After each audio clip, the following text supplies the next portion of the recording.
Assalamualaikum warahmatullahi wabarakatuh. Alhamdulillahi rabbil alamin, nahmaduhu wa nasta'inuhu wa nastaghfir wa na'udzu billahi min shururi anfusina wa min sayyiati a'malina. May yahdihillahu fala mudilla lahu wa may yudlil fala hadiya lahu. Ashhadu an la ilaha illallah wahdahu la syarika lahu wa ashhadu anna Muhammadan abduhu wa rasuluh. Allahumma salli wa sallim ala nabiyyina Muhammad wa ala alihi wa sahbihi ajma'in, amma ba'd. Subhanaka la ilma lana illa ma 'allamtana innaka antal alimul hakim.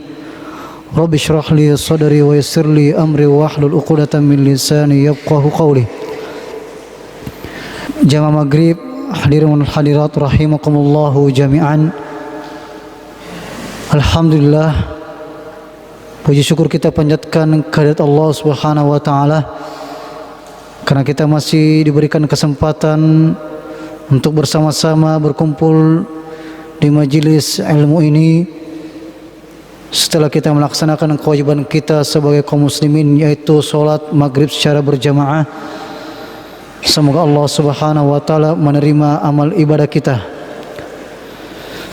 Salawat dan salam tak lupa kita kirimkan kepada Rasulullah sallallahu alaihi wasallam, huwa qudwatuna, dan kita senantiasa memohon kepada Allah agar kita dikumpulkan bersama beliau sallallahu alaihi wasallam di surganya kelak. Jamaah sekalian yang berbahagia, bab kita pada kesempatan ini bab minasyirki iradatul insani bi'amalihi dunya. Bab di antara yang termasuk kesyirikan adalah beramal soleh untuk kepentingan dunia.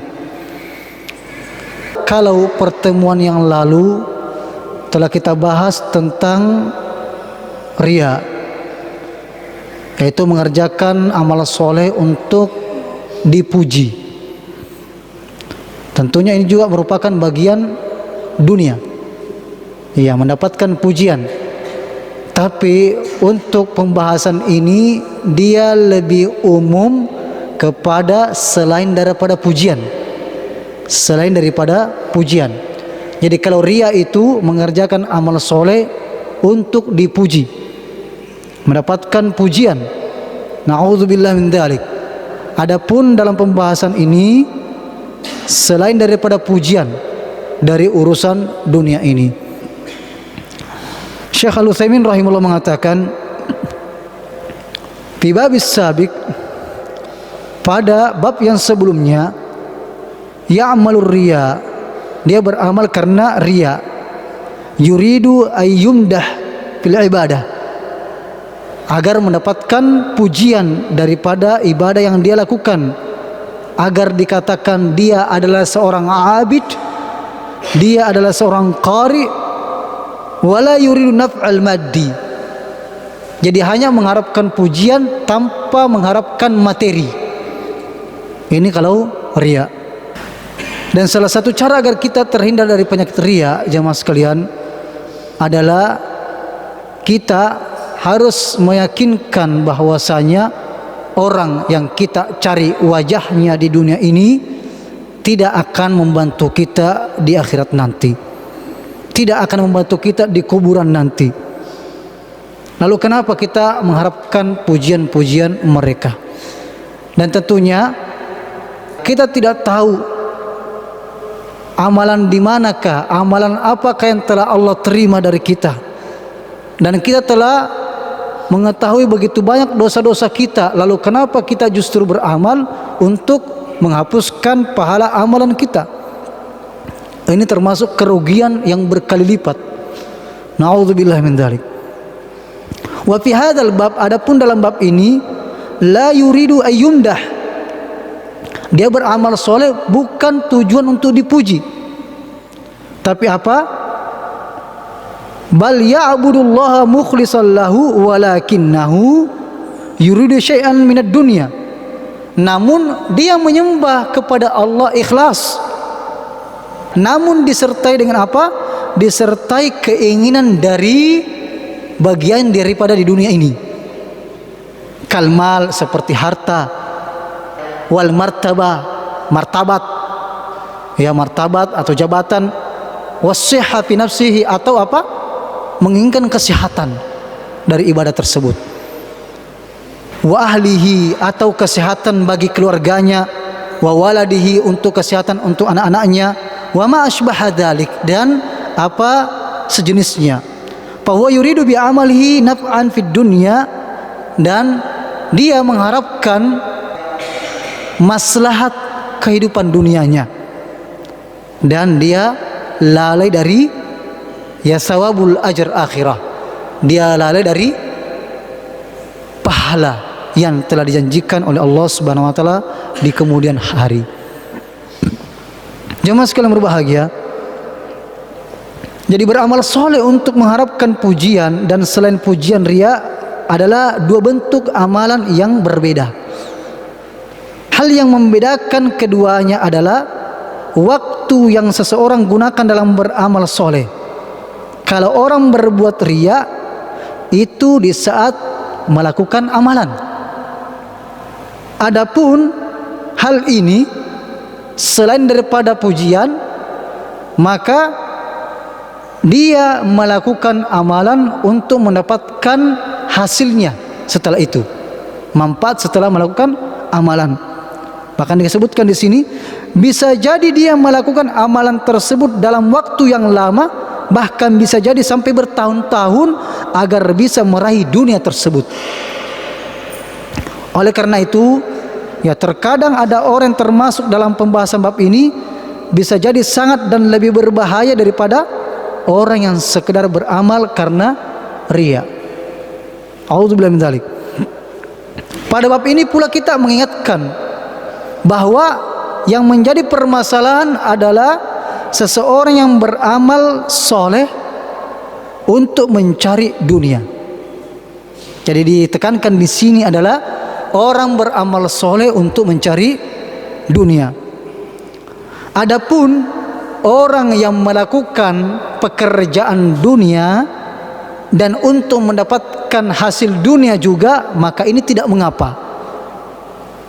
Ya, ini tidak mengapa, karena dunia dengan dunia. Ya, walaupun tentunya akan tersibukkan dengan hal tersebut dengan amalan-amalan akhirat. Contohnya di sini adalah orang yang pandai atau cerdas.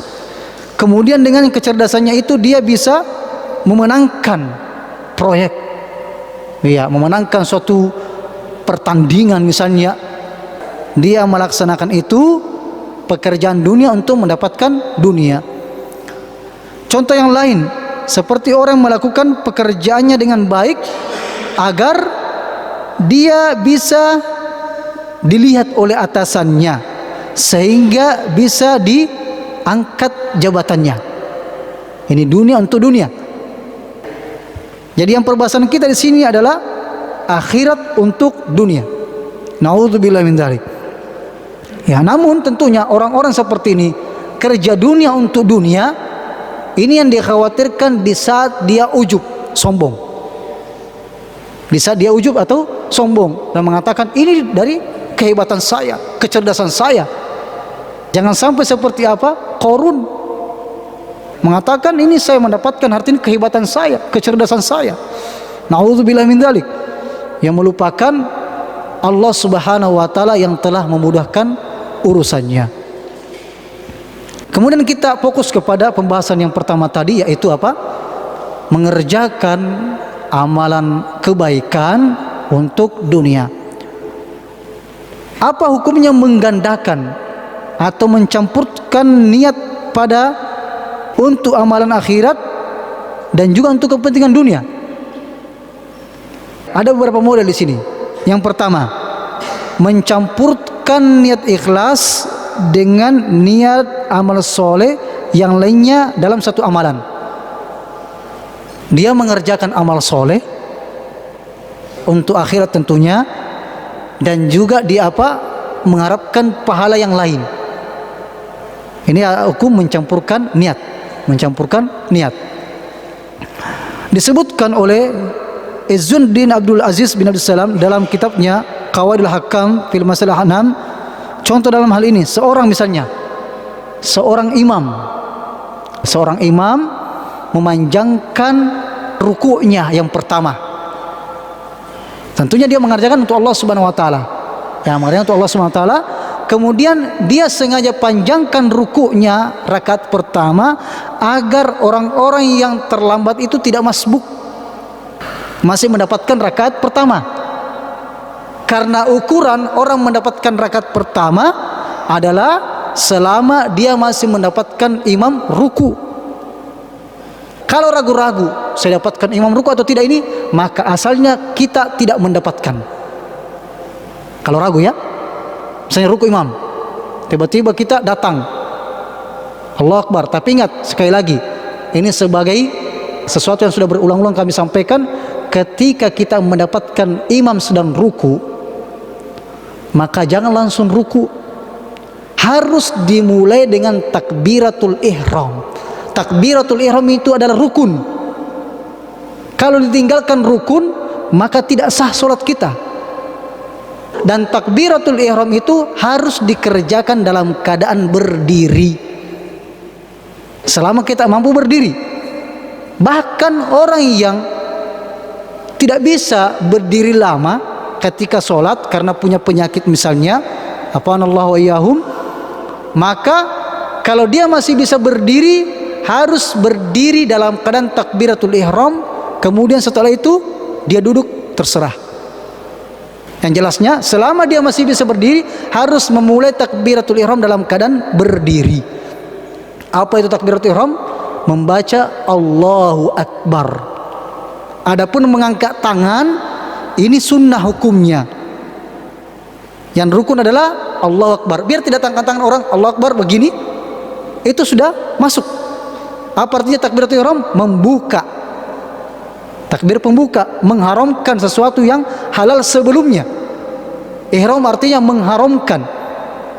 Iya, kalau kita sudah Allahu Akbar takbiratul ihram, tidak boleh lagi bicara, tidak boleh lagi makan.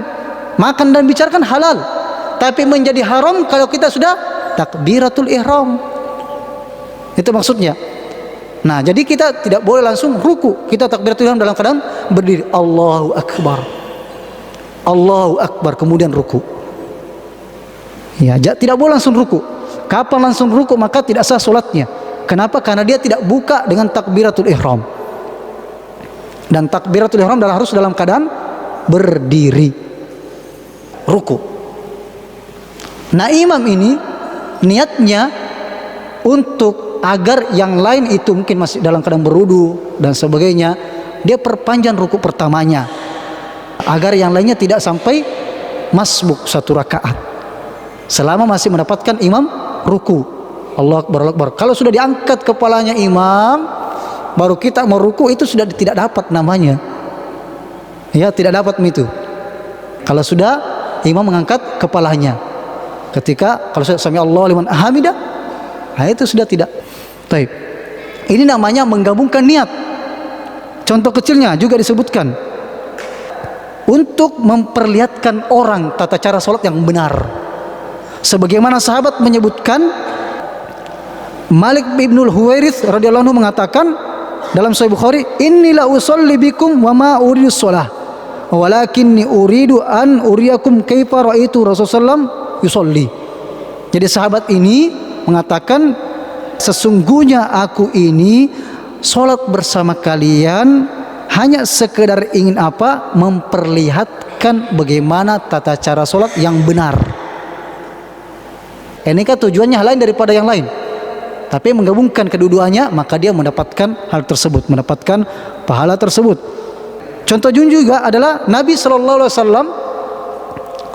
menyuruh seseorang yang datang terlambat, misalnya dia sudah tidak dapat sholat jamaah, sholat sendiri misalnya datang, maka Nabi SAW menyarankan, ala rajulun yatasaddaqu ala hadha falyusalli ma'ah.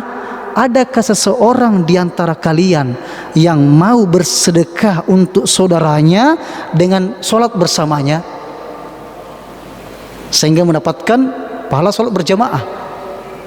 Ada orang sholat sendiri misalnya, dan kita tidak punya kepentingan mendesak, kita cuma duduk-duduk cerita misalnya, ada orang terlambat sholat kasihan, ya mungkin karena apa dan sebagainya, kemudian dia sholat sendiri, maka Nabi SAW mengatakan, ala rajulun, apakah di antara kalian ada yang mau bersedekah untuk dia menemaninya sholat?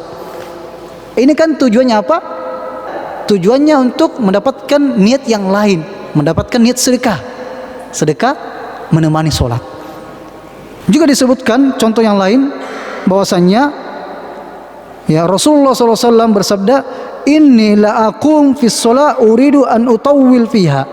Sesungguhnya suatu ketika aku ingin berdiri melaksanakan sholat, aku ingin panjangkan bacaan.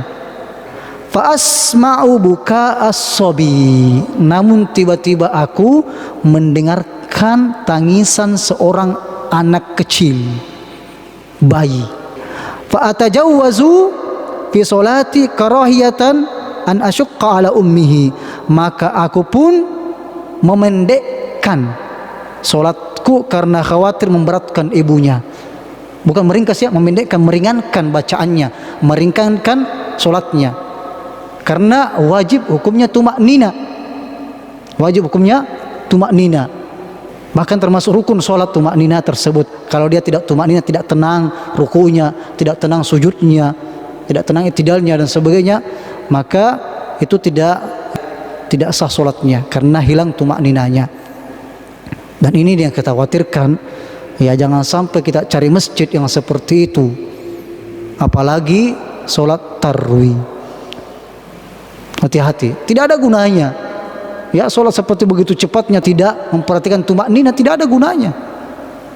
Karena salah satu rukun sholat adalah tumaknina, tenang, seperti ayam mematuk makanan, apitto. Naudzubillah min dzalik. Jadi di sini, hadis ini menunjukkan bahwasanya jemaah ikhwas sekalian yang berbahagia, Nabi sallallahu alaihi wasallam tidak ingin memberatkan, ada niat di situ. Niatnya untuk orang, untuk sebagai apa? Untuk meringankan beban. Meringankan beban.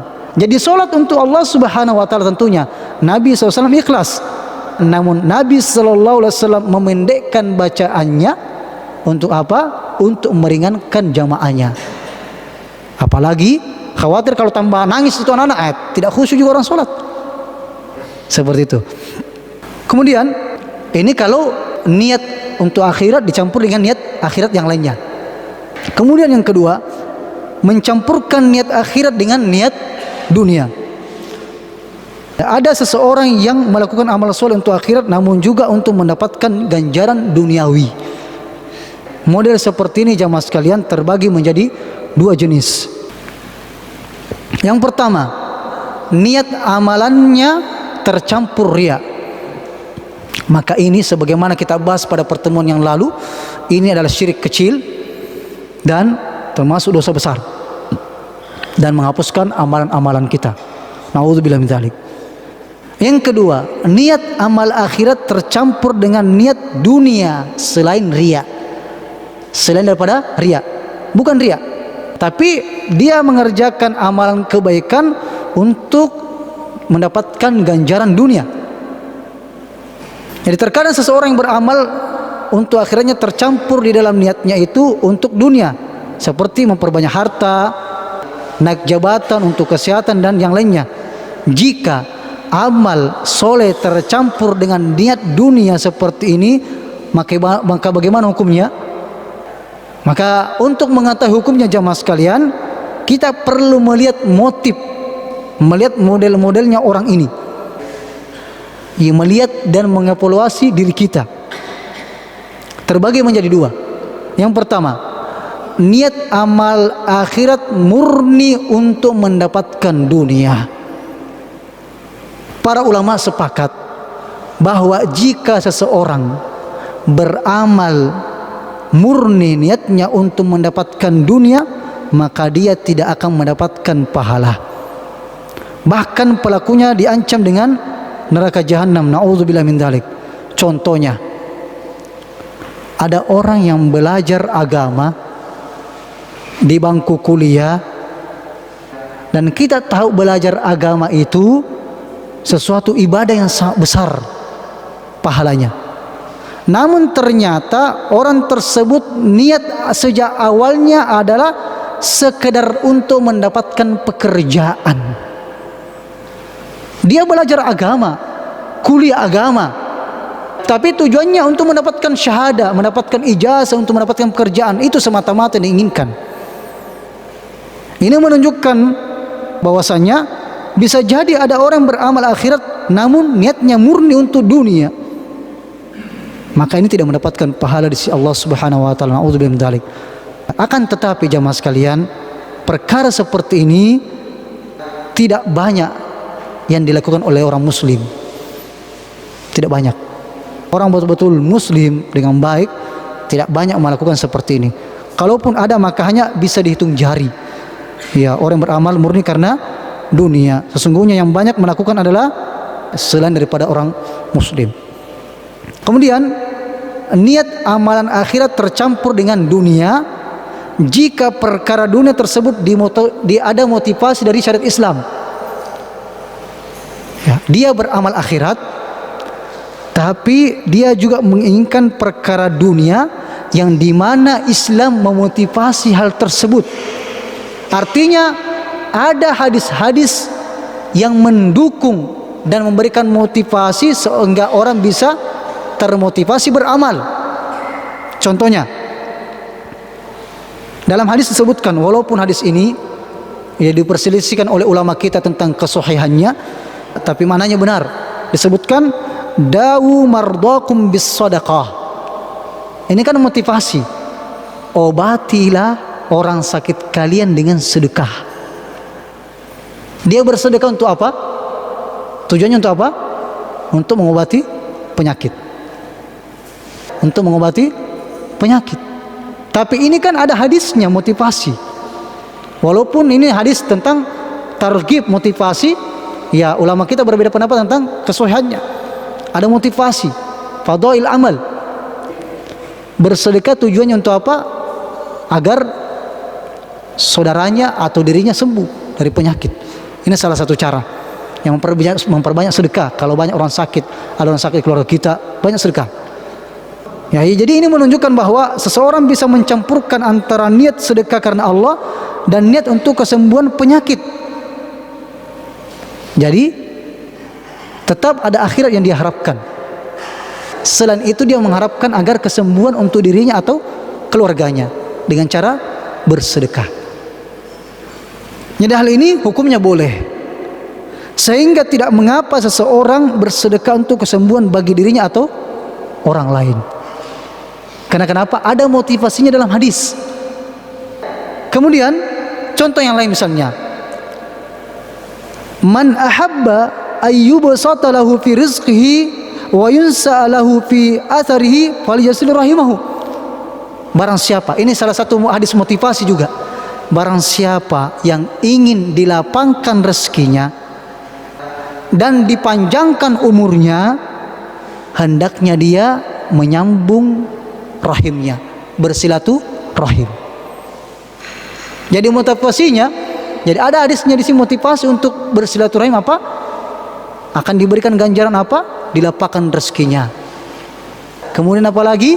Dipanjangkan umurnya. Maka hendaknya dia apa? Menyambung rahimnya, bersilaturahim.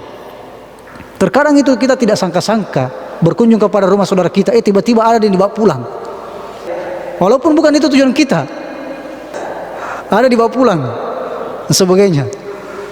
Tiba-tiba singgah karena kelaparan mungkin, kasih makan, bersilaturahim. Tujuannya diantaranya jamaah sekalian, diantara cara kita berbuat baik kepada orang tua kita yang sudah meninggal dengan apa?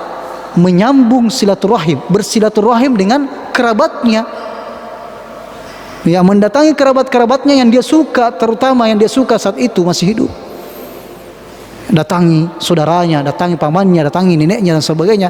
Datangi mereka. Ini salah satu tujuan untuk kita bersilaturahim, untuk berbuat baik kepada orang tua kita yang sudah meninggal, apalagi masih hidup.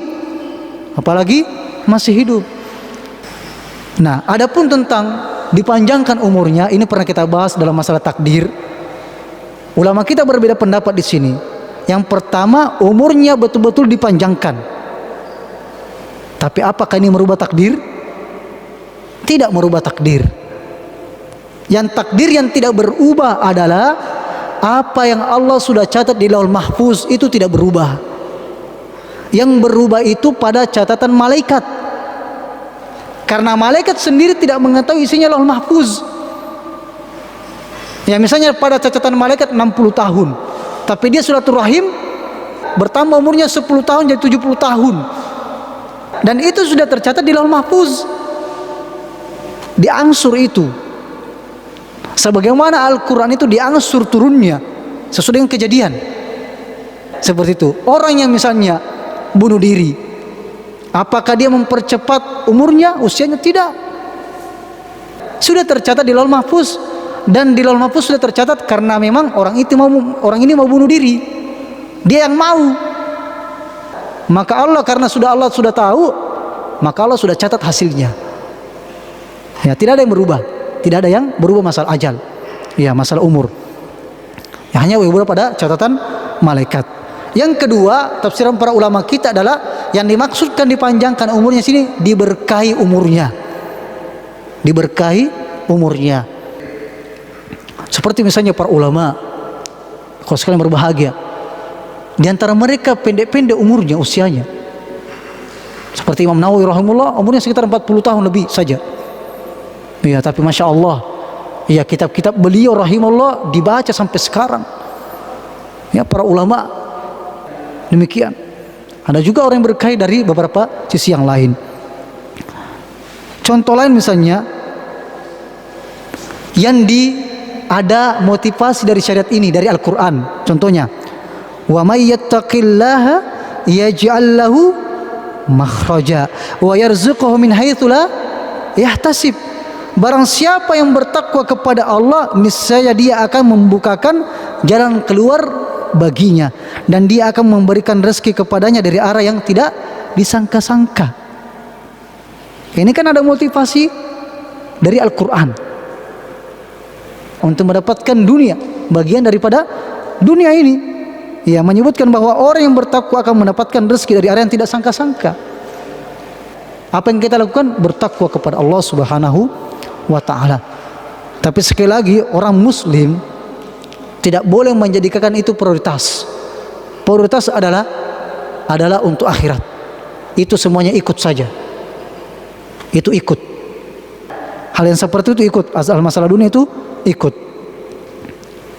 Termasuk di dalamnya orang yang pergi berperang, dan juga di antara niatnya adalah mendapatkan ghanimah, harta rampasan. Tapi niat awalnya adalah untuk Allah Subhanahu wa ta'ala. Adapun seperti harta rampasan itu ikut saja. Itu ikut. Ya, ada orang berpuasa misalnya agar mendapatkan pahala yang banyak. Di samping itu dia berniat juga agar apa? Dia sehat. Beda dengan halnya orang berpuasa untuk sehat saja, tidak mengharapkan pahala. Iya, sebenarnya untuk diet misalnya atau apalah. Ya, itu yang didapat untuk dunia saja didapat, tidak ada pahala yang didapat. Jadi kembali kepada niatnya. Maka dari itu amal soleh yang tercampur dengan niat dunia yang telah dimotivasi oleh syariat ini, ada motivasinya dari Al-Quran atau hadis, maka ini hukumnya boleh. Dan yang terpenting adalah selama amal soleh tersebut ada niat akhirat dan bukan murni untuk dunia. Lalu bagaimana hukumnya seorang mengajar Al-Quran dan mendapatkan upah, atau mengajarkan kebaikan mendapatkan upah? Maka hal ini dibolehkan kalau memang tujuannya untuk Allah Subhanahu wa ta'ala, dan yang itu ikut belakangan. Itu menjadi ikut belakangan, bukan menjadi tujuan asasinya, tujuan utamanya. Karena didukung dengan beberapa hadis. Contohnya saja orang yang meruqyah misalnya. Orang yang meruqyah dari sahabat Nabi sallallahu alaihi wasallam, ada kepala suku yang tersengat binatang berbisa. Pada awalnya sahabat ini sahabat ini melakukan perjalanan karena kelaparan, kecapean dan sebagainya, ingin minta dijamu oleh penduduk kaum tersebut, tapi tidak berikan jamuan. Ya, pas mereka sudah mau berangkat melanjutkan perjalanan, ada di antara mereka keluar dan mengatakan, siapa di antara kalian bisa meruqyah? Karena ruqyah itu artinya jampi-jampi, jampi-jampi, mengobati. Ada namanya ruqyah yang syirik dan ada ruqyah syar'iyah. Orang kan sudah dari dulu kenal itu ruqyah, jampi-jampi. Ya, jampi-jampi. Nah, maka di antara sahabat mengatakan, kami bisa meruqyah. Maka diruqyahlah dengan surat Al-Fatihah. Sembuh dengan izin Allah Subhanahu wa taala, padahal penyakitnya penyakit medis. Bukan non medis. Apalagi kalau non medis. Penyakit medis ini, tersengat binatang berbisa ini, diruqyah dengan bacaan suratul Fatihah, karena mereka yakin wa nunazzilu minal qur'ani ma huwa syifa. Al-Qur'an ini diturunkan salah satu tujuannya untuk apa? Untuk sebagai obat penyembuh. Yakin untuk itu. Ya, tapi dia mengatakan, dia persyaratkan, kami akan meruqyah. Yang penting potongkan kambing nanti kami. Tapi sekali lagi, tujuannya untuk apa? Untuk dia makan, karena dia kelaparan, bukan untuk jin. Beda sebagian dukun-dukun. Ya, nanti kami berikan, tapi potong dulu kambing hitam atau madu bolong. Nah, itu kan untuk jin itu. Ini sahabat untuk dia karena kelaparan, untuk dia makan. Maka sebelum dimakan, mereka bertanya kepada Nabi SAW, mendatangi Nabi SAW, begini dan begitu Rasulullah. Maka dikatakan, Nabi SAW mengatakan, masih ada sisanya. Ya, ini menunjukkan pembenaran, dibolehkan. Dibolehkan apa? Meminta upah dalam ruqyah. Tapi sekali lagi, jangan jadikan tujuan utama. Jangan jadikan tujuan utama. Harus dibedakan dengan itu ya. Karena kasihan memang kelaparan memang dalam perjalanan, bukan untuk jin. Kemudian disebutkan di sini adalah jika amal soleh tersebut niatnya murni karena dunia, maka jelas tidak boleh. Hal selanjutnya yang kemudian menjadi permasalahan dalam hal ini adalah khilaf, perbedaan pendapat di kalangan ulama tentang apakah pahala dari amal soleh tersebut berkurang atau tidak. Di sini ada perbedaan pendapat di kalangan ulama kita. Dia niat akhirat, tapi ada juga sesuatu yang diinginkan dari dunia. Jika perkara dunia tersebut tidak dimotivasi oleh syariat, contohnya ya, orang yang pergi ke masjid pengajian untuk cari akhwat, misalnya, dan yang lainnya. Ini salah satu yang disebutkan di sini ya. Di sini ada perbedaan ulama kita. Yang awalnya niatnya untuk sholat, ngajian dan sebagainya, tapi yang itu menjadi ikut saja. Pendapat pertama mengatakan, selama seseorang mencampurkan antara niat amal soleh dan niat duniawi, maka amal tersebut akan tertolak. Ini pendapat yang pertama. Ini pendapat yang dipilih oleh Ibnu Hazm rahimahullah taala dan kita Muhalla. Yang kedua, pendapat yang kedua menyebutkan bahwa tidak mengapa suatu amal soleh tercampur dengan niat duniawi sehingga tetap berpahala. Beliau mengiaskan apa? Masalah ini dengan masalah bolehnya niat dunia tercampur dengan niat akhirat karena termotivasi dengan syariat. Ya, sebagaimana kita sebutkan tadi contohnya ya. Beliau menyebutkan bahwa jika sebagian perkara dunia boleh diniatkan dalam amal soleh, maka pada dasarnya seluruh perkara dunia selain riya dan ada niat akhirat tetap akan dapat pahala. Masalahnya kemudian hanya tentang apakah pahalanya tetap atau berkurang, itu saja masalahnya. Pendapat yang ketiga, pendapat ini merupakan pendapat mayoritas ulama. Kebanyakan para ulama, mereka berpendapat bahwa jika niat akhirat yang mendominasi, lebih dominan niat akhiratnya, maka tetap berpahala. Adapun jika niat dunia yang mendominasi, maka tidak dapat pahala. Ini yang kita sampaikan tadi. Jadi niat kita yang harus dominan adalah niat akhirat. Adapun kalau sebaliknya niat dunia yang lebih dominasi, maka tidak mendapatkan pahala. Di sini juga disebutkan tentang ya badal haji misalnya. Badal haji atau badal umroh. Jadi badal haji atau badal umroh itu adalah seseorang yang sudah pernah berumroh atau seseorang pernah berhaji mengumrohkan atau menghajikan orang. Niat pahalanya untuk orang yang sudah meninggal atau dia masih hidup tapi sudah tidak mampu pergi karena lumpuh total misalnya, tidak bisa berangkat. Itu diantara syaratnya selama dia pernah berhaji atau umroh. Lalu bagaimana hukumnya? Karena biasanya kan dikasih upah, ujrah yang membadalkan. Seseorang beramal soleh untuk mendapatkan dunia. Contohnya adalah orang yang membadalkan haji orang lain, namun dia memilih-milih untuk mencari harga tertinggi yang bisa dia dapatkan dari orang yang ingin dia badalkan hajinya. Maka kita katakan bahwa orang yang beramal soleh berhaji untuk mengumpulkan harta karena melihat siapa yang paling banyak maka dia akan mengambilnya, ya, maka ini tidak diperbolehkan. Akan tetapi kita katakan bahwa hal yang semacam ini tidak baik bagi seorang muslim. Tidak pantas bagi seorang muslim untuk menjadikan amal solehnya sebagai sarana untuk mencari dunia. Tapi kalau dia mau sekali haji, dia mau sekali umroh lagi misalnya, tapi dia tidak punya dana, ya, dia tidak punya dana. Di sini sebutkan seseorang mencari dunia untuk beramal soleh. Kalau tadi sebaliknya, ya, beramal soleh untuk mencari dunia. Kalau ini mencari dunia untuk beramal soleh. Contohnya adalah seseorang yang sudah pernah haji atau pernah umroh, akan tetapi dia kemudian ingin haji atau umroh namun terkendala biaya. Karena orang sudah pernah umroh atau haji pasti akan rindu terus untuk ke sana.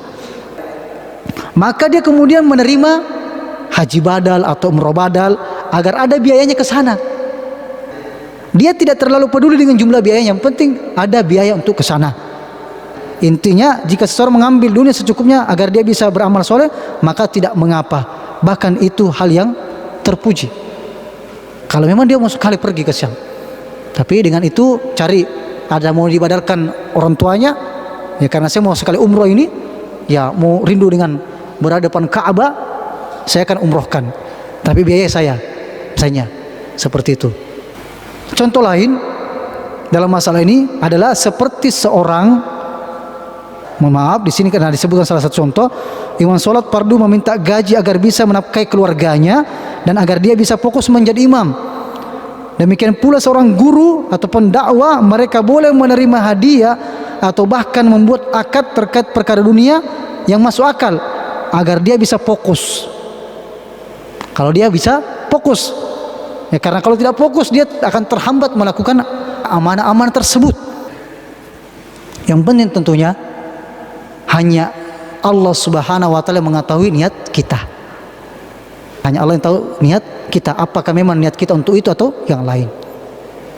Dan intinya kita jadikan semua itu sebagai tabi, ikutan saja, sebagai ikutan.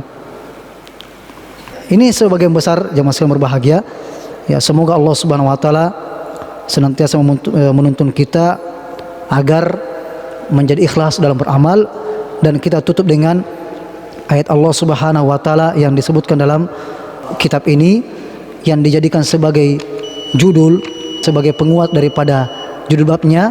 Firman Allah Subhanahu wa taala surah Hud ayat 15 sampai 16. Man kana yuridul hayatad dunya wa zinataha nuwaffi ilaihim a'malahum fiha wa hum fiha la yubkhasun.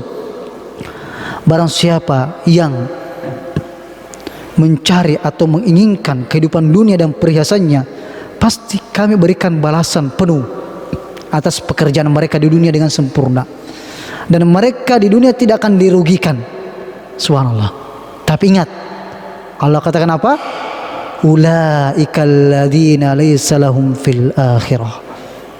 Jadi orang ada yang memang motivasinya dunia semata, maka kata Allah Subhanahu wa taala, kami akan sempurnakan ganjarannya di dunia ini. Namun apa? Ulaikal ladzina laisa lahum fil akhirah. Mereka tidak akan memperoleh sesuatu sedikit pun di akhirat kecuali neraka. Nauzubillah min dzalik. illa an-nar wa habita ma sana'u fiha wa batilum ma kanu ya'malun. Ya, maka semua usaha-usahanya itu akan sia-sia di dunia, terhapuslah apa yang mereka kerjakan.